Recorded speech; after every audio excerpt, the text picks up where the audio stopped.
श्री गणेशाय नमः। श्री सरस्वती नमः। श्री हनुमंताय नमः। नमः पार्वतीपती हर हर हर महादेव। आपण जप आणि नामस्मरण या विषयावरती विचारमंथन करत आहोत। आतापर्यंत आपण पाहिलं की हे करत असताना, जप किंवा नामस्मरण करत असताना वेगवेगळ्या प्रकारचे अडथळे येतात, विघ्ने येतात, बाधा येतात। त्या काही गोष्टीचा विचार केला। आणखीन काही अडथळे आहेत, त्याचा विचार करू। आदी आणि व्याधी हा एक अडथळा सांगितलेला आहे। आदी म्हणजे मानसिक रोग आणि व्याधी म्हणजे शारीरिक रोग। मानसिक रोग आणि शारीरिक रोग असेल तर आपल्याला जप आणि नामस्मरण होत नाही, यावरती विचार करावा। आणि शरीर कसं स्वस्थ राहील, मन कसं स्वस्थ राहील यावरती विचार करून हे रोग असले तर दूर करण्याचा प्रयत्न करावा। दुसरी एक बाधा येते की मनुष्याला आळस येतो, झोप येते। नामस्मरण करत असताना आळस येतो, झोप येते, मन लागत नाही। आता साधं उदाहरण आपण घेऊ। आपण टी व्हीवरती किंवा सिनेमा पाहत असताना झोप का येत नाही? कारण आपल्याला त्या गोष्टी आवडलेल्या असतात। सिनेमा आवडलेला असतो किंवा टी व्हीवरती सिरियल आवडलेली असते, तिच्यामध्ये ते पाहत असताना झोप किंवा आळस येत नाही। तसंच नामस्मरण आणि जप करताना तिच्यामध्ये आवड निर्माण करावी। जर आवड निर्माण झाली तर मग आळस येणार नाही, झोप येणार नाही। अशा प्रकारचं मग तो आवड कशी निर्माण करावी याचे वेगवेगळे प्रकार आहेत। संताबरोबर राहावं सतत। त्याचा आणखी एक आहे की कसं असतं पहा। आता अगोदरचे मनुष्य सांगतात की तुम्ही 10 पावलं चाललात, एका अनोळखी मनुष्याबरोबर 10 पावलं चाललात तर त्या मनुष्याबरोबर ओळख होते। तशाच प्रकारे नामस्मरण आणि जप करत करत गेलात, जरी सुरुवातीला आवड नसली तरीसुद्धा काही दिवसानंतर त्याच्यामध्ये आवड निर्माण होईल आणि प्रेम निर्माण होईल। तर कितीही जर आळस आला, कितीही झोप येऊ लागली, कितीही मन नको वाटत असेल जप तप करायला, तर करत राहायचं। हे करत राहिल्यानंतर त्याच्यामध्ये गोडी निर्माण होईल। आणखीन एक मोठा बाधा येतो, संशय। काय होतं की आपण नामस्मरण करतो, जप करतो, कित्येक दिवसापासून करतो किंवा कित्येक महिने कित्येक वर्षापासून करतो। मग आपल्याला काय वाटतं, काहीच होत नाही। एवढं मी करतो तर काही होत नाही आहे, भगवंत मला काही दर्शन देत नाही आहे, माझ्यावर काही कृपा करत नाही। असं नसतं ते। कसं आहे, आपल्या मनामध्ये किंवा चित्तामध्ये बरेच वर्षाचे किंवा बरेच जन्माचे अगोदरचे विकार साठलेले आहेत। कित्येक जन्माचे विकार आपल्या मनामध्ये आणि चित्तामध्ये साठलेले आहेत। ते निघून जाणं ही फार अवघड गोष्ट आहे आणि त्यांना पुष्कळ काळ लागतो। हे जे विकार आहेत चित्तामधले आणि कित्येक जन्माचे, ते आपणाला नामस्मरणामध्ये आणि जपामध्ये बाधा आणतात। मग एवढ्या वर्षाचे, एवढ्या जन्माचे हे विकार एवढ्या लवकर कसं निघून जातील? आपण काय म्हणतो की काही वर्ष केले, जप केला, काही परिणाम जाणवत नाही, असं नाही म्हणे। कित्येक याच्यामध्ये काय आहे, कित्येक वर्ष लागतील किंवा आणखीन पुढचे काही जन्म पण लागतील हे विकार निघून जाण्यासाठी। तर एक माझा अनुभव सांगतो की आपण निराश होऊ नये। आपण पाहावं की मी ही जी वाटचाल करत आहे जपाची, नामस्मरणाची, याचा फायदा होतो आहे का नाही।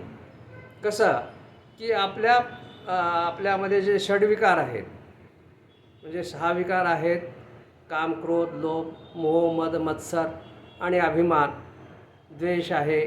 अशा प्रकारचे जे विकार आहेत, वाईट विचार येतात, ते काही कमी होत आहेत का?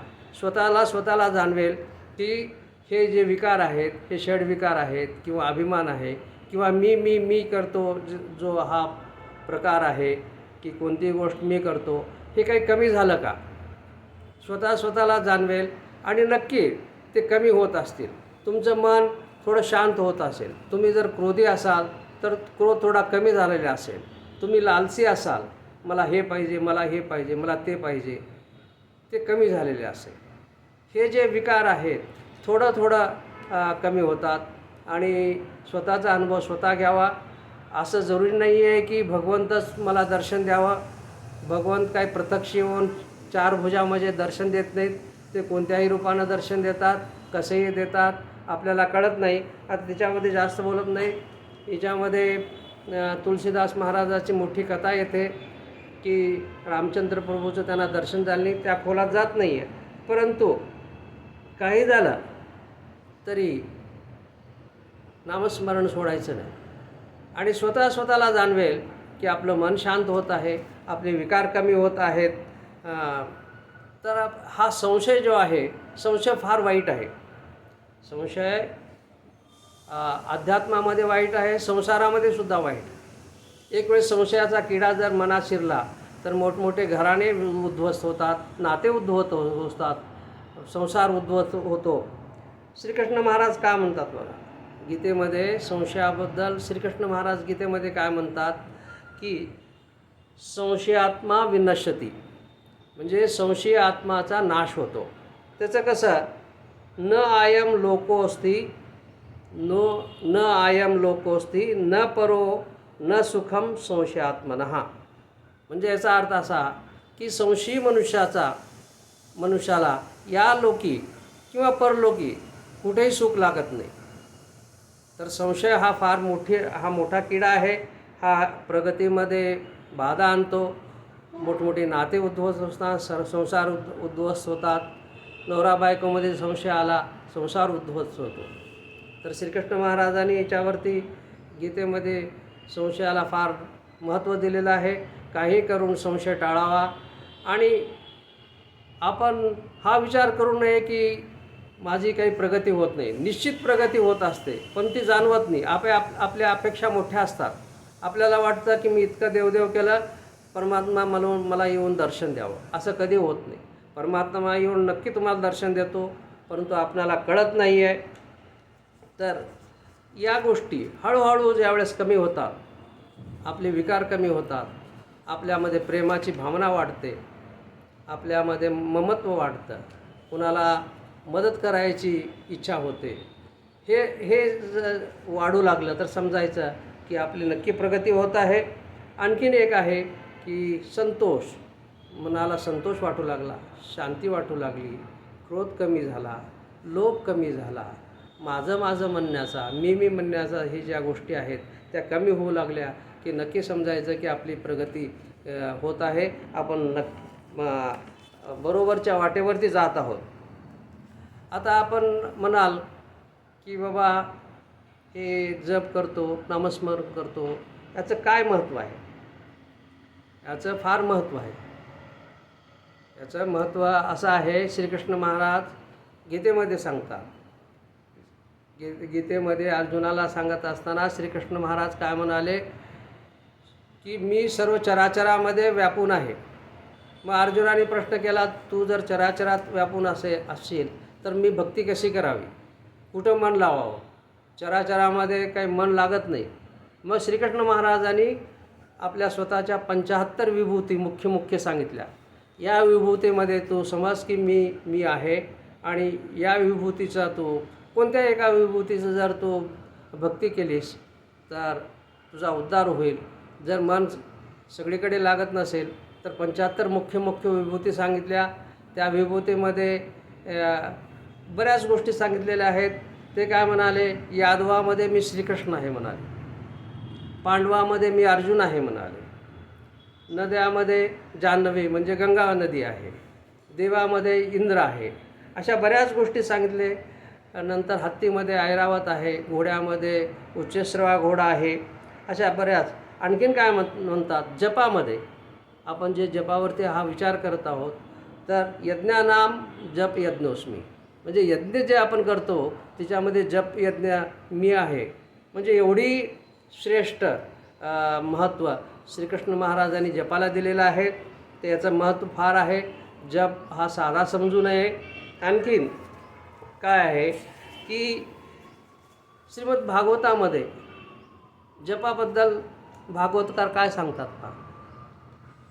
आता कसं आहे की 4 युग आहेत आपल्याला माहीत आहे. कृतयुग आहे म्हणजे सतयुग आहे, नंतर मग त्रेतायुग आहे, द्वापार युग आहे आणि कलियुग आहे. या 4 युगामध्ये भगवंताची भक्ती कशी करावी हे श्रीमद भागवतामध्ये भागवतकारांनी सांगितलेलं आहे.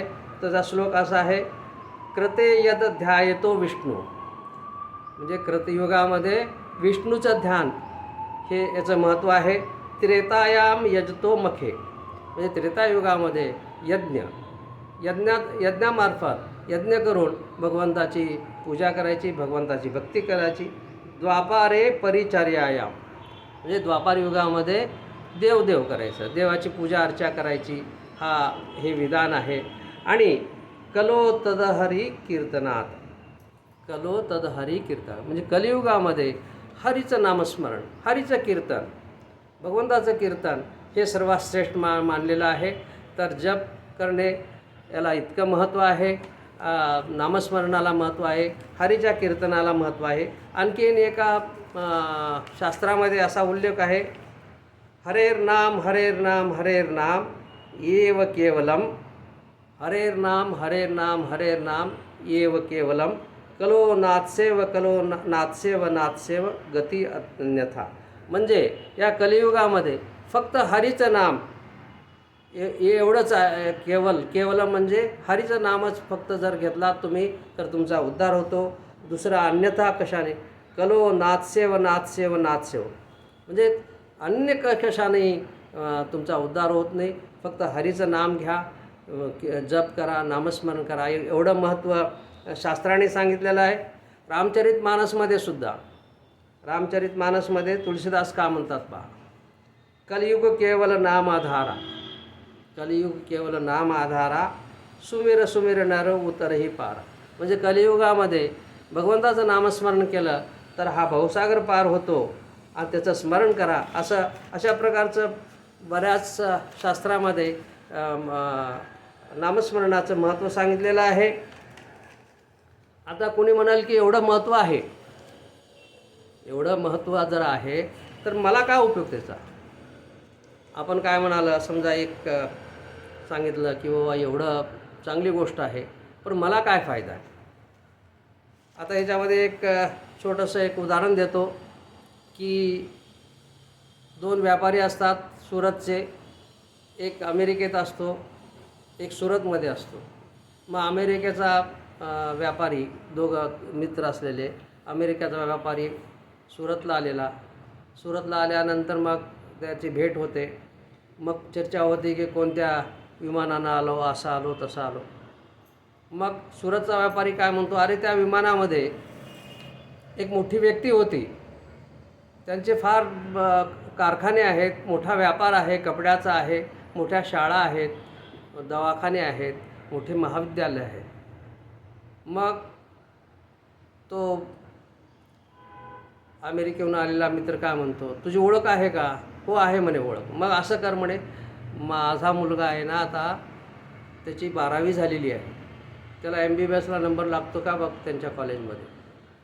मग सुरतचा मित्र काय म्हणतो, नाही म्हणे, तो फार न्यायाने आणि नियमाने वागणारा आहे, जर तुझ्या मुलाला चांगले मार्क असतील तरच त्याचा नंबर लागेल, नाही तर लागणार नाही.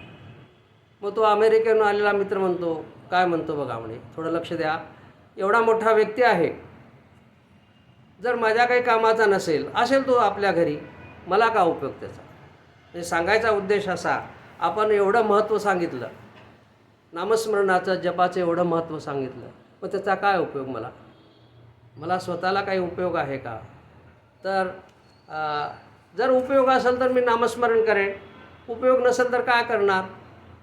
असेल नामस्मरण मोठं, असेल जप मोठा, असेल भगवंत मोठा, त्याचं स्मरण केलं, त्याचं नाम घेतलं तर मला काही फायदा होतो का. तर हा काय फायदा होतो हे नामस्मरण करण्याचा, भगवंताची भक्ती करण्याचा, जप करण्याचा हे आपण पुढच्या सत्रात पाहू. हे सत्र इथेच थांबवतो. ओम नमः शिवाय.